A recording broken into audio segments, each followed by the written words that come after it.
হাইড্রোসালপিংস বলতে আমরা কি বুঝি? আমরা জানি প্রত্যেকটি জরায়ুর সাথে দুটি সুস্থ টিউব লাগে প্রেগন্যান্সি আনার জন্য। যখন একটি টিউব ব্লক হয়ে গিয়ে তার ভিতরে জল জমে গিয়ে টিউবটা ফুলে যায়, তাকে হাইড্রোসালপিংস বলা হয়। হাইড্রোসালপিংস কি করে হয়? ইনফেকশনের জন্য হতে পারে, বা এন্ডোমেট্রিওসিস চকলেট সিস্টের জন্য হতে পারে, কোনো সার্জারি হয়েছে পেশেন্টের, তার জন্য হাইড্রোসালপিংস হতে পারে। কি করে জানবেন আপনার হাইড্রোসালপিংস আছে? সোনোগ্রাফির মাধ্যমে হাইড্রোসালপিংস দেখা যায়। এছাড়া টিউব টেস্ট বা HSG-তেও হাইড্রোসালপিংস দেখা যায়। তাছাড়া ল্যাপ্রোস্কোপিতে হাইড্রোসালপিংস চোখে দেখা যায়। হাইড্রোসালপিংস আমাদের প্রেগন্যান্সি রাস্তায় কিভাবে বাধা সৃষ্টি করে? যে টিউবে হাইড্রোসালপিংস আছে সেই টিউবে ব্লক থাকে, তাই এই টিউবের দ্বারা প্রেগন্যান্সি আনা ডিফিকাল্ট।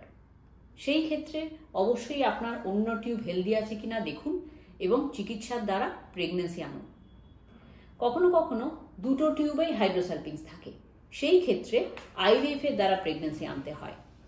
কিন্তু এই ক্ষেত্রে আমরা দেখেছি এই হাইড্রোসালপিংসের যে টক্সিক ফ্লুইড থাকে সেটা জরায়ুর মধ্যে লিক করে ভ্রূণের ওপর ক্ষতিকারক এফেক্টস দেখায়, তাই IVF এর সাকসেস কমে যায়।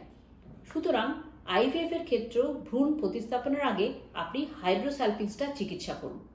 এটি ল্যাপ্রোস্কোপির মাধ্যমে হাইড্রোসালপিংস এবং ইউট্রাসের কানেকশনটা ব্লক করে দেওয়া হয়। এটাকে টিউবাল ক্লিপিং বলে।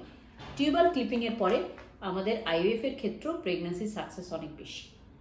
তাই যার হাইড্রোসালপিংস আছে এবং প্রেগন্যান্সি প্ল্যান করছেন, অবশ্যই হাইড্রোসালপিংসের চিকিৎসা আগে করুন।